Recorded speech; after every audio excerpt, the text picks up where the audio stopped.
Hi guys, I'm really excited to share this journal with you today. It's Ella here and I am finally sharing with you a journal that I'm going to use. So I've done a couple over the years of these larger size ones for gifts, but I never got around to making my own one.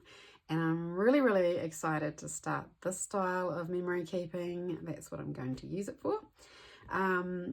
For those of you that know me, you'll know that I usually do this sort of more formal scrapbooking, like creative memories. I was a creative memories demonstrator back in the day, and stamping up. So all that matchy kind of style, I did it, and it was, you know, measured and perfection. And I'm really looking forward to this style of journaling, and I get a lot of my inspiration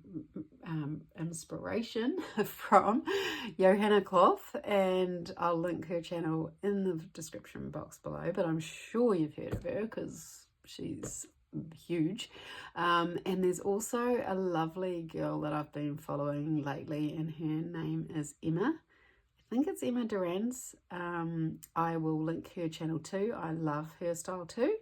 And yeah, so if you need some extra inspiration, be sure and check those channels out. But anyway, let's get on to the journal. So it's made from a hardcover book, and I did make a charm. I followed a couple of different tutorials on it. This one is just, I'm making them, and I just did it with 4 strands, and I put a bunch of things on it that really appealed to me, but I'm finding it actually a little bit tangly and jingle jangly. So if you guys have got any tips that you use, any methods that you use to stop it tangling, I'd be really keen to find out what they are, because this kind of annoys me. I don't know whether I just have to let it go and they tangle.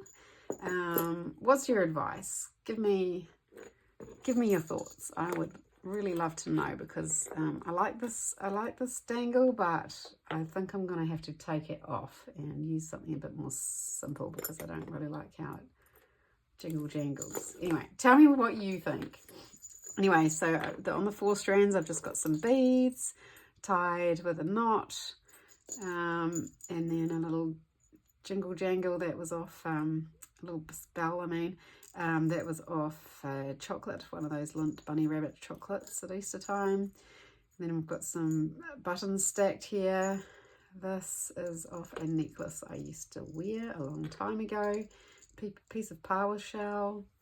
I used to wear that with that on the necklace actually, so that is personal to me, so I would like to use it, but maybe it'll have to be a charm within the journal some other how.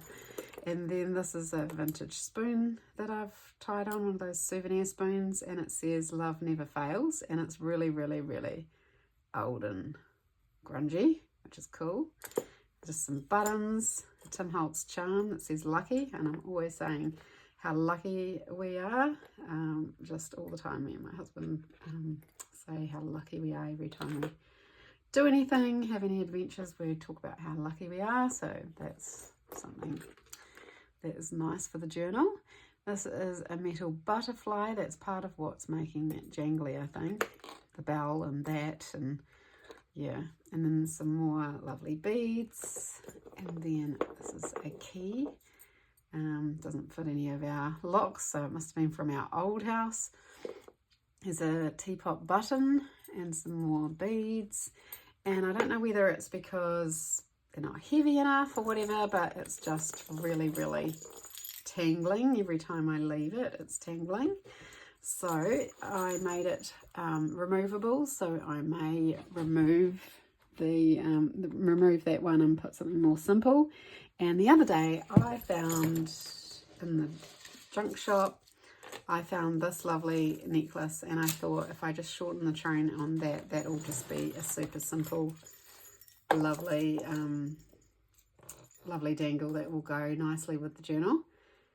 But I really wanted to get on and film this today, so I've shown you both of them, and yeah, we'll see how that goes, guys. So anyway, the book is the same as the other ones I've made out of those vintage children's books, but this one had book cloth on it, so I made use of that and didn't cover it.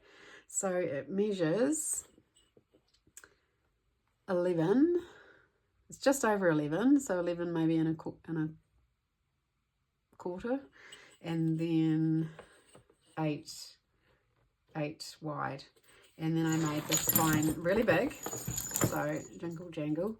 That it's a 3 1/4 inch spine, and it's curved so that it's got lots of room to grow. And as you can see, there's just 7 signatures, and I've sewn those in with wax linen thread.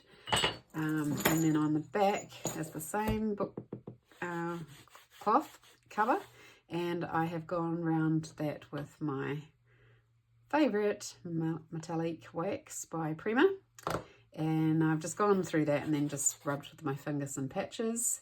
This is a suede type material that I covered the spine with, and the spine underneath that material is just made with some like cereal box weight cardstock.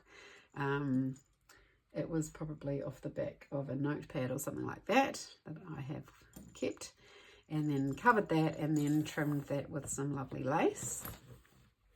And I believe I got that lovely lace. Mrs. Cog sent me a package a couple of years ago, and I've still got most of the lace that I was so desperate to get from here that time. Anyway, the closure is some silk that I got on some travels to Turkey, and finally being able to use that, which is cool. So I've just put an eyelet in the front and attached those, and they will be my closure, and I've made them quite long, so I've got lots of room for the journal to grow. And this, I've just distressed some paper, sewn on a little digital card that I've printed, and then I have put on a little journal label. That's a metal journal label with brads. And I haven't put anything in the front there yet because I'm unsure whether I'll just call it journal or have the date in there. And then on the inside I have used scrapbook papers, vintage children's book, and these pockets were actually made out of a bag that I got from a clothing store, a bag that came with some clothes I bought. And I have got some of the paper that I've used in here in the pocket. I've started to collect things already. These were some birthday card candles for my mother-in-law the other day, so they're in there. And then I'll just quickly show you the pages. I have not done any sewing or any pockets or any extensions or any flippity flaps in here because this is for me, so I'm going to just do those as I go, as and when I need them. So just scrapbook paper, the vintage children's book pages, some thinner type single-sided scrapbook paper, and these are papers that I've had for years now. So some are from Spotlight, which is like Joann's, I think, in the States. Spotlight here in New Zealand and Australia, that's where we get our craft supplies from. And then some of my Joyce Blake floral book pages, and hopefully I'm going to be able to use these and cover them up, or use them without covering them up. I'm not sure. We'll see how we go. And I've left all of these signatures with their super long tails, just in case I want to put any charms on the bottom. Each signature has 5 sheets of paper. 1, 2, 3, 4, 5. That makes 10 pages this side and 10 pages that side, so that is 20 per signature, and there's 7 signatures, so there is 140 pages front and back.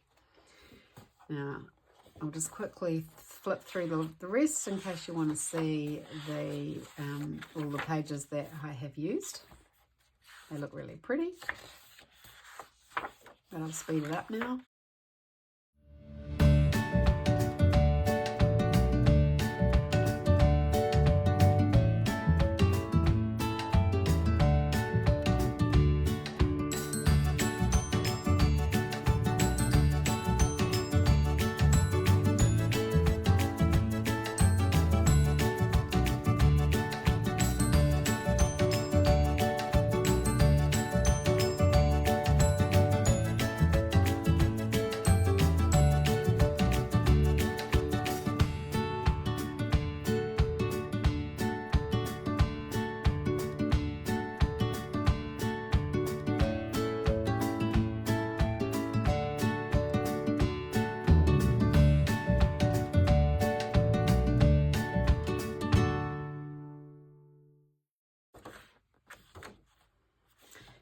So that's the book, and there's another pocket there, and that's made out of that same clothing store bag and scrapbook paper, and I've sewn around the edge. Same with this one, sewn around the edge, and I've left it really a big spine to give the pages lots of room to grow, because I plan to add a lot of layers, a lot of photographs, a lot of memorabilia, a lot of ephemera.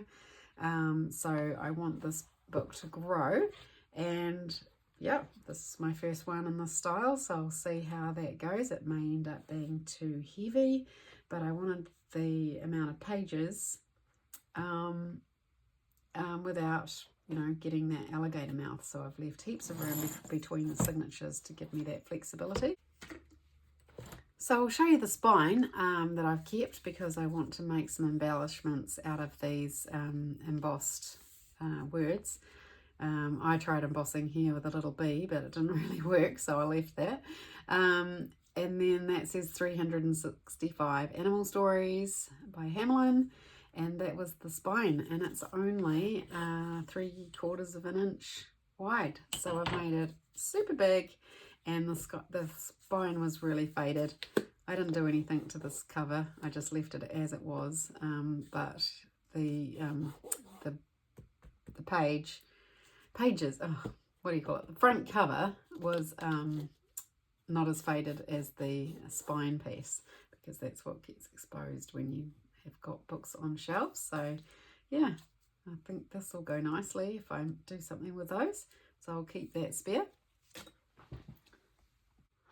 So that's it, guys. That's the journal. I've posted it on here to just give you some inspiration, because I know that I really do love to see other people's journals when I've got a project in mind, and I love to look at other people's journals to see what they do to give me some inspiration.